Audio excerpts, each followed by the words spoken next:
नमस्कार, स्वागत है आपका हमारा उत्तराखंड में। मैं हूं आपके साथ दिग्विजय सिंह। खबरों की शुरुआत करेंगे, इससे पहले एक नजर अब तक की सुर्खियों पर। ओएसडी हुए संक्रमित तो सेल्फ आइसोलेशन में गए सीएम रावत। एक हफ्ते में दूसरी बार कैबिनेट बैठक हुई स्थगित।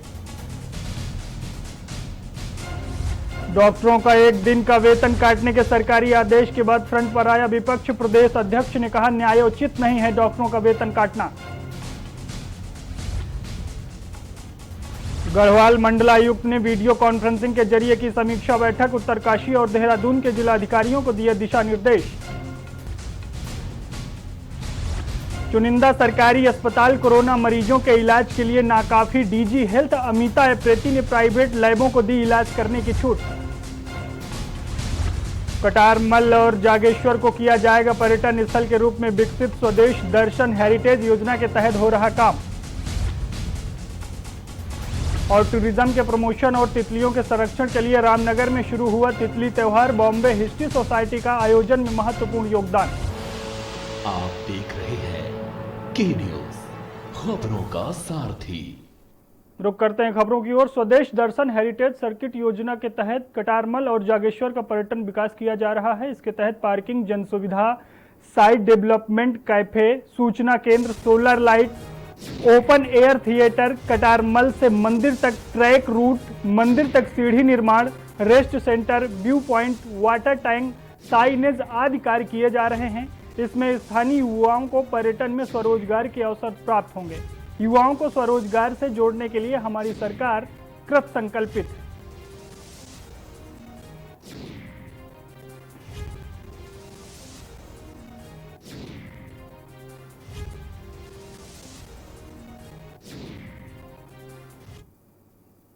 राजीव गांधी अभिनव विद्यालय बेरीनाग में कक्षा 11 में प्रवेश की प्रक्रिया शुरू नहीं होने से कक्षा 10 पास करने वाले बच्चों का भविष्य अधर में लटक गया है, जिससे अभिभावक परेशान हो गए हैं। अभिभावकों ने बताया कि पूर्व में विद्यालय को 12वीं तक खोलने का शासनादेश जारी किया गया था, लेकिन शिक्षा विभाग के अधिकारियों के द्वारा कक्षा 11 के प्रवेश की अनुमति के लिए कोई आदेश नहीं होने के कारण ऑनलाइन प्रवेश नहीं हो रहे हैं, जबकि अन्य कॉलेजों में ऑनलाइन पढ़ाई शुरू हो गई है।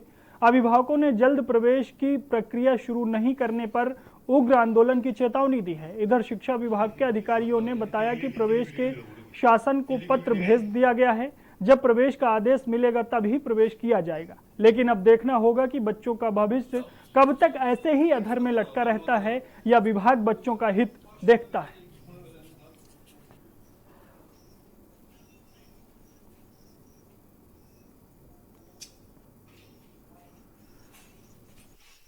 अब जो है सारी जगह जो है बच्चे की ऑनलाइन पढ़ाई हो रही है।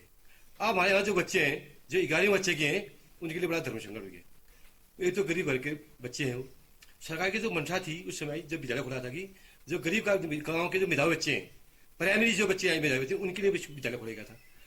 आपको ये पता होना चाहिए कि प्राइमरी में किसका बच्चा आता है, गरीब मजदूर किसान का बच्चा प्राइमरी में आता है। अब बच्चों ने जो हाईस्कूल पास कर लिया है, इस बार जो बच्चे अपने अधर में इंग्लिश मीडियम से बच्चों ने पढ़ा है। रुद्रप्रयाग जनपद में लगातार कोरोना मरीजों की संख्या बढ़ने के बाद भी जनता लापरवाह बनी हुई है। जिला मुख्यालय के अधिकांश व्यापारी बिना मास्क पहने ही ग्राहकों को सामान दे रहे हैं, जबकि जनता भी बिना मास्क के बाजारों में खुलेआम घूम रही है।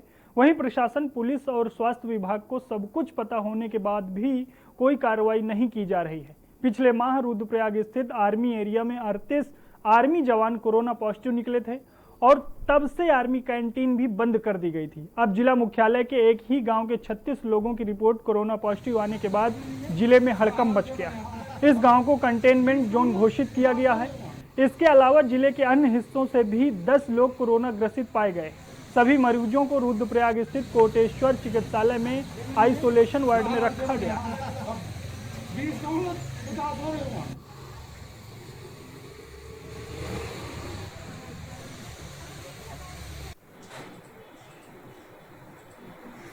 जनपद में अभी हमारे पास करीब जो एक्टिव केसेस हैं आज के मिलाएंगे तो वो करीब 60-65 केसेस के 60 से 65 के बीच में केसेस अभी एक्टिव हैं।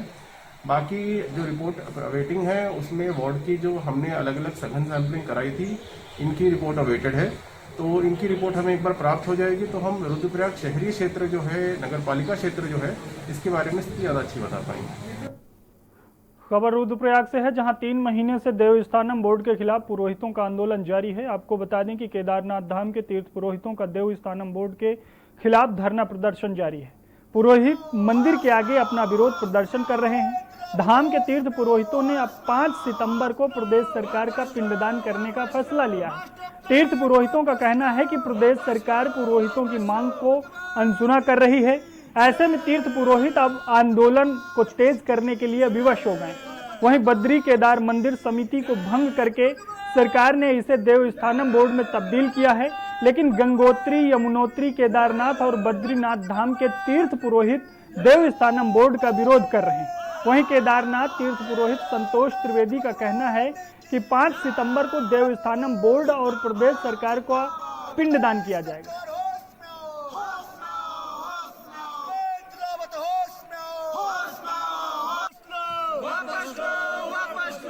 केदार धाम के समस्त तीर्थ पुरोहित मंदिर प्रांगण से आज मेरे अर्धनग्न धरना को लगभग 3 माह पूरे होने को आए हुए हैं और हमारे साथ में पिछले 27 तारीख से स्टार्ट किया था और लगभग 35-36 दिन इनको भी साथ में, सारे तीर्थ पुरोहितों को साथ में हो गए हैं। और आगे का निर्णय हम लोगों को ये है, 5वां श्राद्ध 5 तारीख को आने वाला, हम लोग जो है देवस्थानम बोर्ड के विरोध में और उत्तराखंड सरकार के विरोध में पिंडदान करने वाले हैं। चारों सितारगंज में महाविद्यालय के विद्यार्थियों ने प्रचार के माध्यम से कुलपति को ज्ञापन भेजा है। दरअसल विद्यार्थियों का कहना है कि कोरोना वायरस के इस भयावह परिस्थिति में समीक्षा करा के उनकी भविष्य के साथ खिलवाड़ किया जा रहा है। साथ ही छात्र छात्राओं ने 2 माह की कक्षाएं संचालित कराकर परीक्षाएं लेने की मांग की है, जिससे वह परीक्षा में अच्छे अंकों के साथ उत्तीर्ण होकर अपना भविष्य उज्जवल कर पाएं।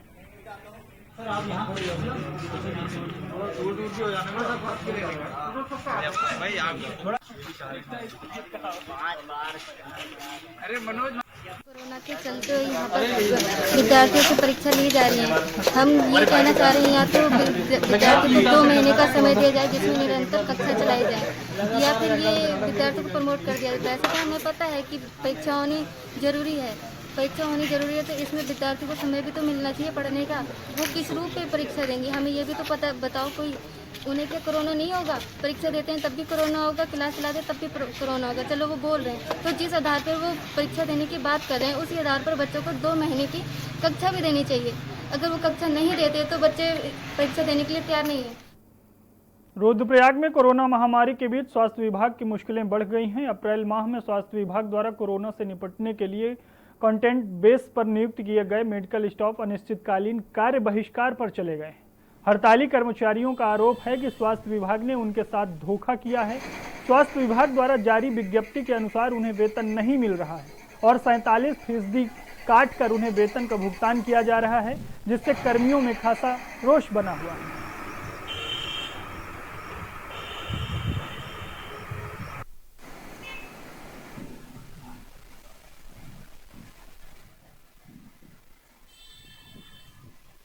आप लोगों के सामने एक बात रखना चाहता हूँ मीडिया के माध्यम से, कि जो ये उत्तराखंड सरकार है, जो इस सरकार के तानाशाही अधिकारी है, इनके द्वारा हम कोरोना वॉरियर्स के साथ बहुत बड़ा छलावा किया गया। हमारी नियुक्ति हुई थी अप्रैल में, मार्च में इन्होंने विज्ञप्ति निकाली थी और जो हम लोगों की सैलरी बताई गई थी वो हमें नहीं दी गई। 4 महीने बाद जब हमारी वेतन देते हैं तो उसमें से जो है कि 47% कट के जो है कि हमारा वेतन मिल रहा है। और हमारी जो विज्ञप्ति निकाली गई थी वो मार्च में निकाली गई थी और 8 अप्रैल को मैंने यहाँ पे ज्वाइन किया था, जो कि हमारी जब सैलरी बताई गई थी तो 17,850 रुपये बताई गई थी। और जब हमने ज्वाइन किया था उस टाइम हमें कुछ भी नहीं बताया गया था कि तुम्हारा कटेगा 47% तुम्हारा कटेगा, 25% PPF कट रहा है, 18% GST कट रहा है। ये कहाँ कट रहा है? और हम लोग इतना वर्क करते हैं, 50 पेशेंट हम अकेले डील करते हैं। यहाँ पे सिर्फ 4 स्टाफ नर्स है, हम अकेले एक स्टाफ नर्स अकेले 50 पेशेंट को डील करती है कोरोना पॉजिटिव। तो क्या ये हमारे साथ जो हो रहा है, क्या ये सही हो रहा है? रामनगर के क्यारी खाम में तितली त्यार का मंगलवार को आगाज हो गया है। यह त्यार तितलियों के संरक्षण के साथ ही टूरिज्म को प्रमोट करने के लिए मनाया जा रहा है। कार्बेट लैंडस्केप में तितलियों की सैकड़ों प्रजातियां पाई जाती हैं। इन तितलियों को यहां के स्टेक होल्डर्स अब व्यावसायिक रूप से इस्तेमाल करने का मन बना रहे हैं। कोशिश है कि पर्यटक यहां तितलियों को देखने आएं और तितलियों के बारे में अधिक से अधिक जानकारी भी जुटा सकें। तितली त्यार का बॉम्बे नेचुरल हिस्ट्री सोसाइटी ने भी ऐतिहासिक बना दिया है। वह यहां से तितली गणना की शुरुआत करने जा रही है। ये गणना देश भर में 30 सितंबर तक चलेगी। इसके तहत देश के 24 राज्यों, 2 केंद्र शासित प्रदेशों, 200 जिलों में गणना का काम किया जाएगा।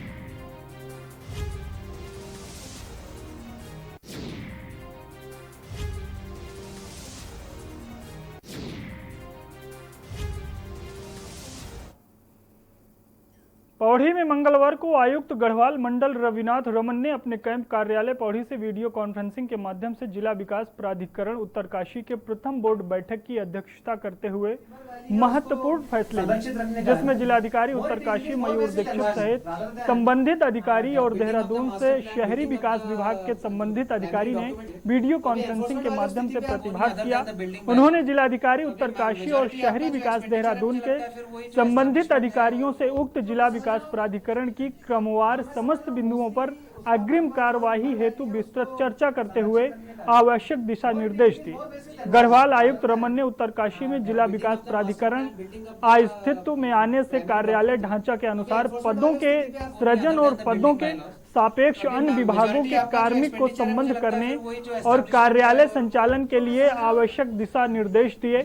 उत्तरकाशी के जिला विकास प्राधिकरण की मास्टर प्लान की कार्रवाई शासन में गतिमान होने पर उन्होंने जिला विकास प्राधिकरण उत्तरकाशी के मास्टर प्लान अस्तित्व में आने तक जनपद टिहरी के जिला विकास प्राधिकरण के तर्ज पर काम करने का फैसला लिया। वहीं उन्होंने वित्तीय वर्ष 2020-21 के लिए 85 लाख की धनराशि की स्वीकृत किया है। उच्चतम न्यायालय के आदेश के क्रम में समाधान के लिए शासन द्वारा बनाए गए Bhagirathi river front development authority पर भी विस्तार पूर्वक चर्चा की गई। इस दौरान जिलाधिकारी उत्तरकाशी ने गंगोत्री विकास प्राधिकरण के 2 कार्मिकों की वेतन प्रकरण तथा गंगोरी से लेकर बड़ेथी तक प्रतिबंध क्षेत्र के तहत आने की जानकारी दी, जिस पर विस्तृत चर्चा करते हुए जरूरी दिशा निर्देश दिए गए। More it is more based with environment rather than building up the master plan, building up the जो primary document है। तो अभी enforcement वाले उस स्थिति पे आप वो नहीं other than the building bylaws। तो अभी majority आपका जो expenditure है मुझे लगता है फिर वही जो establishment है और वो जो मैं समझ रहा हूँ mostly उसका purpose जो river valley है उसको संरक्षित रखने का है ना। More it is more based with environment rather than पहाड़ में कहावत है कि पहाड़ का पानी व पहाड़ की जवानी पहाड़ के काम नहीं आती है। यह कहावत इसलिए भी है कि सड़क, स्वास्थ्य, शिक्षा, रोजगार न होने के कारण लोग शहर की तरफ पलायन करने को मजबूर हो जाते हैं। चमोली जिले में आज भी कुछ गांव ऐसे हैं जहां के ग्रामीण सड़क न होने से पैदल चलने को मजबूर है। एक रिपोर्ट देखिए।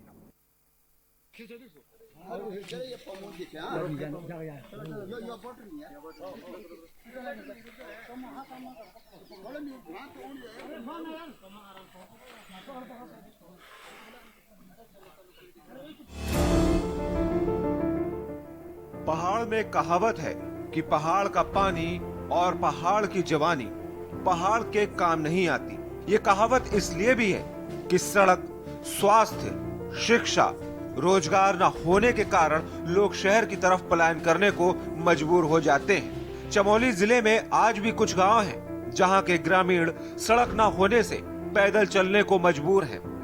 जोशीमठ ब्लॉक में सूखी भल्ला गांव, कर्णप्रयाग ब्लॉक का धनपुर, उमासैन, सकंड के ग्रामीण सड़क न होने से आज भी पैदल चलने को मजबूर हैं।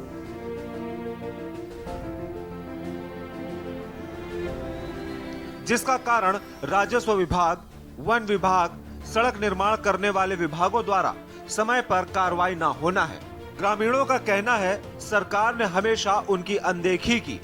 आजादी के बाद भी सराय थोटा से सूखी भला गांव पैदल 5 किलोमीटर मोटर मार्ग जो 1992 में स्वीकृति हुई थी आज तक नहीं बन पाई है। ग्रामीणों ने कई बार विधायक, सांसद, मुख्यमंत्री हेल्पलाइन पर भी शिकायत व ज्ञापन दिया था, लेकिन आज तक इस विषय पर कोई कार्रवाई नहीं हुई, जिससे ग्रामीणों का शासन प्रशासन से विश्वास उठ रहा है।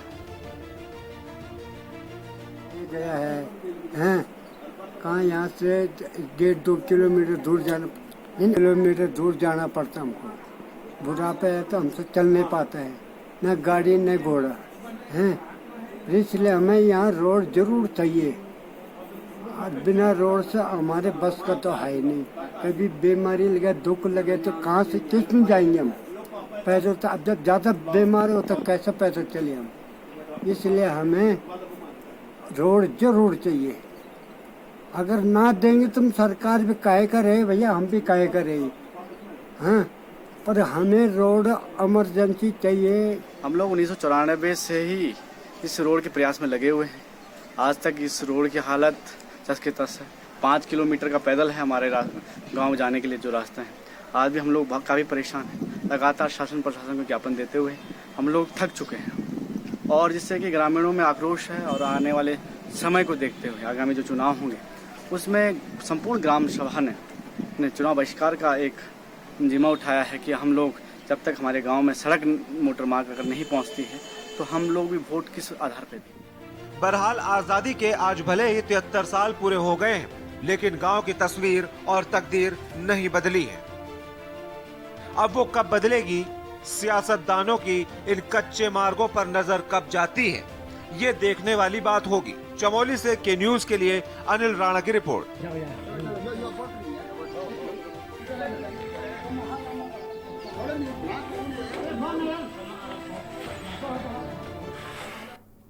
और यहाँ पर रुकते हैं एक ब्रेक के लिए, ब्रेक के बाद जल्द हाजिर होते हैं।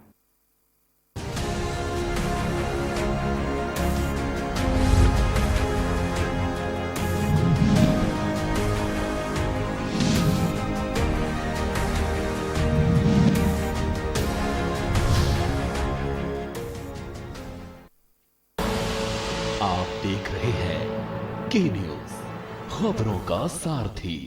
क्या आप इस बात से सहमत हैं? अगर आप सहमत हैं तो एक दबाएं।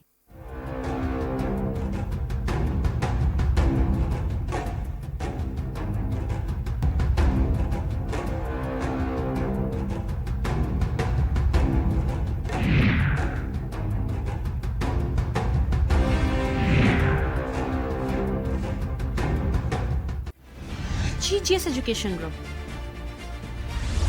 launches 20% discount on academic fee of courses MBA, BBA, BCA, BFSI and GM, D Pharma, B Pharma.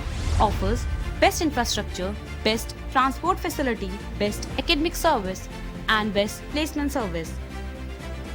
Register today to avail 20% discount. Call 9971 496 497 or visit the campus Kanpur Lucknow highway near Unnao. GGS education group. आप देख रहे हैं के news, खबरों का सारथी।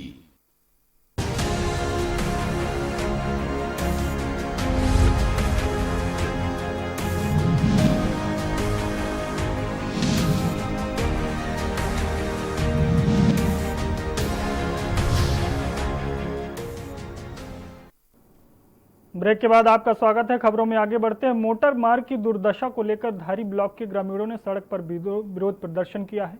ग्रामीणों का कहना है कि विधायक निधि और ग्रामीणों के श्रमदान से उनके गांव में 3 किलोमीटर सड़क तो बन गई, लेकिन अभी तक उसमें डामरीकरण नहीं होने से बरसात में मलबा आने से अक्सर सड़क बंद हो जाती है, जिसे ग्रामीण और श्रमदान करके सड़क खोलते हैं। ग्रामीण बताते हैं कि मोटर मार्गों की हालत इस समय बद से बदतर बनी हुई है। बरसात के कारण मोटर मार्ग में जगह जगह बड़े बड़े गड्ढे बन गए हैं। मोटर मार्ग में बने इन गड्ढों से चौपहिया वाहनों के दुर्घटना का भय बना हुआ है, लेकिन प्रदेश में बैठी सरकार सड़कों की बदतर स्थिति को सुधारने की ओर कोई ध्यान नहीं दे रही।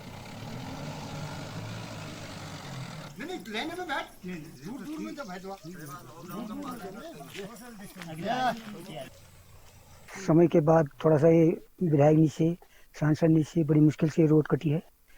इसमें यहाँ के लोगों ने बड़ा परिश्रम किया, खुद श्रमदान किया, रातों दिन लगे रहे पेड़ को करने में, श्रमदान करने में, और इसके बाद बड़ी मुश्किल से रोड यहाँ तक पहुँची है। कच्ची रोड है, इसकी चौड़ाई भी बहुत कम है।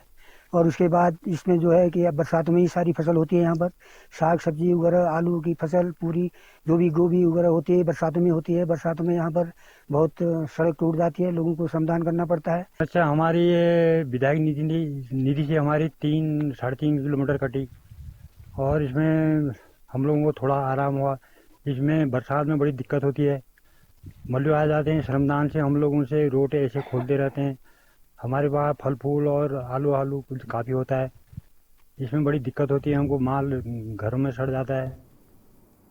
खबर राजधानी देहरादून से है, जहां 2 दिन से सरकारी डॉक्टर काली पट्टी बांधकर विरोध जता रहे हैं। उनकी मांग है कि जो सरकार ने 1 दिन का वेतन काटने की बात कही है वो गलत है और डॉक्टर का वेतन ना काटा जाए, जिसको लेकर डॉक्टरों ने सरकार को चेतावनी भी दी कि अगर जल्दी उनकी मांग पूरी नहीं की गई तो सभी डॉक्टर सामूहिक त्यागपत्र दे देंगे, जिसको लेकर अब राजनीति भी शुरू हो चुकी है। वहीं कांग्रेस के प्रदेश अध्यक्ष प्रीतम सिंह का कहना है कि जहां डॉक्टर कोरोना काल में फ्रंट लाइन पर आकर काम कर रहे हैं, लेकिन ये सरकार उनके साथ दुर्व्यवहार कर रही है। डॉक्टर की मांगे जायज हैं, डॉक्टरों ने अपनी जिंदगी से खेलते हुए हम लोगों की रक्षा कर रहे हैं, लेकिन ये सरकार उनका वेतन काटने की बात कर रही है। सरकार को जल्दी डॉक्टरों की मांगे मान लेनी चाहिए, ऐसा कहना है कांग्रेस प्रदेश अध्यक्ष प्रीतम सिंह का।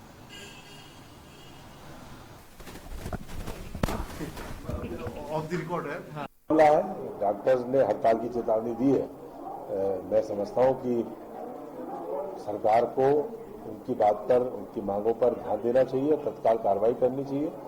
6 महीने से लगातार कोरोना काल में जिस प्रकार से वो मेहनत कर रहे हैं, जिस प्रकार से अपनी जान को जोखिम में डाल करके वो लगातार लोगों की सेवा कर रहे हैं, उसके बाद अगर सरकार उनकी तनख्वाह काटने बजाय उनको इंसेंटिव देने के, बजाय उनको प्रोत्साहन देने के, मैं समझता हूँ गलत बात है। राज्य की सरकार को तत्काल उनके बारे में विचार करना चाहिए और जो उनकी मांगे हैं वो पूरी करनी चाहिए। दोनों फ्रंट फुट पर लड़ने का काम, कोरोना की इस महामारी का ना तो कोई टीका इजाद हुआ है, न कोई दवाई बाजार आई। अपनी जान पर खेल करके वो हमारे स्वास्थ्य की सुरक्षा करने का काम कर रहे हैं और सरकार डॉक्टर्स और नर्सेज और जो फ्रंट फुट पर लड़ने वाले लोग हैं उनके वेतन में भी कटौती करने का काम कर रहे हैं। और जिस तरीके से लगातार डॉक्टर्स की भावनाओं से जो है सरकार खिलवाड़ करने का काम कर रही है। उत्तराखंड में लगातार बढ़ते कोरोना संक्रमितों की संख्या को देखते हुए अब प्राइवेट लैबों में भी इलाज शुरू कर दिया गया है। देहरादून में ये इलाज अभी महंत इंद्रेश हिमालयन अस्पताल, जैली ग्रांट व सुभारती मेडिकल कॉलेज में उपलब्ध है। वहीं डीजी हेल्थ अमिता उप्रेती का कहना है कि हमने मार्च माह में ही ये लिस्ट तैयार कर दी थी कि किन किन प्राइवेट अस्पतालों को कोविड-19 का इलाज करने की अनुमति दी जाएगी, लेकिन अभी ऐसी स्थिति नहीं आई है। आपको बता दें कि मैदानी जिले देहरादून, हरिद्वार, ऊधम सिंह नगर, नैनीताल में लगातार 100 से अधिक मामले रोजाना आ रहे हैं, जबकि प्रदेश में Doon medical college, Haldwani medical college, Srinagar medical college और एम्स ऋषिकेश में ही कोविड-19 के इलाज की व्यवस्था है।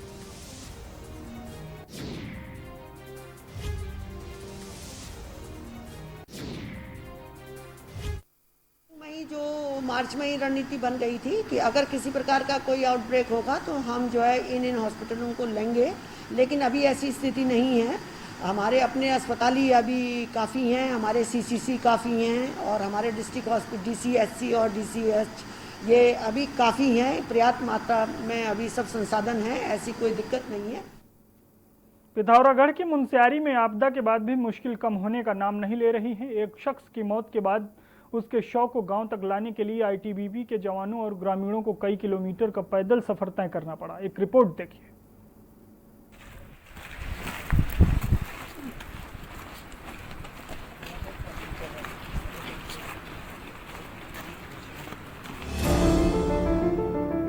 पिथौरागढ़ के मुनस्यारी में आपदा के बाद भी मुश्किलें कम होने का नाम नहीं ले रही। एक शख्स की मौत के बाद उसके शव को गांव तक लाने के लिए आईटीबीपी के जवानों और ग्रामीणों को 22 किलोमीटर का पैदल सफर तय करना पड़ा। ऐसे में आपको आपदा पीड़ित क्षेत्र में लोगों की मुश्किल का अंदाजा लग गया होगा।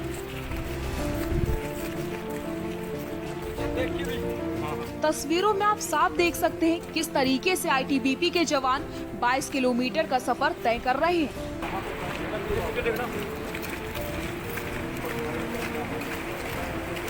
आपको बता दें, पिथौरागढ़ में मवानी दवानी आईटीबीपी के लिए एक कुली के रूप में काम करता था, जो अपने काम पर राशन और आवश्यक सामान लेकर उच्च ऊंचाई पर शिविरों में जाता था।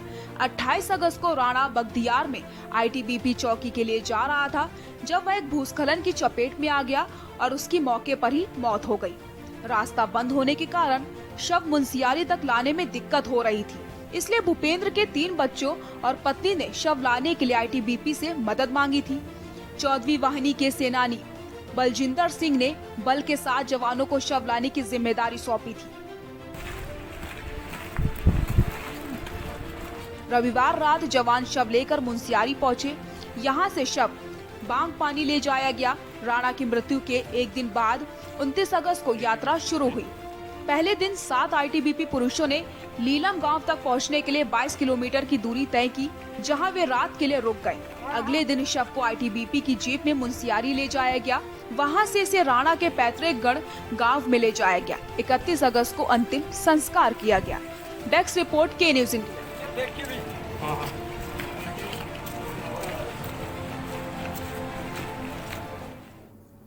देवभूमि उत्तराखंड की खबरों में फिलहाल इतना ही। आप देखते रहिए के न्यूज। नमस्कार।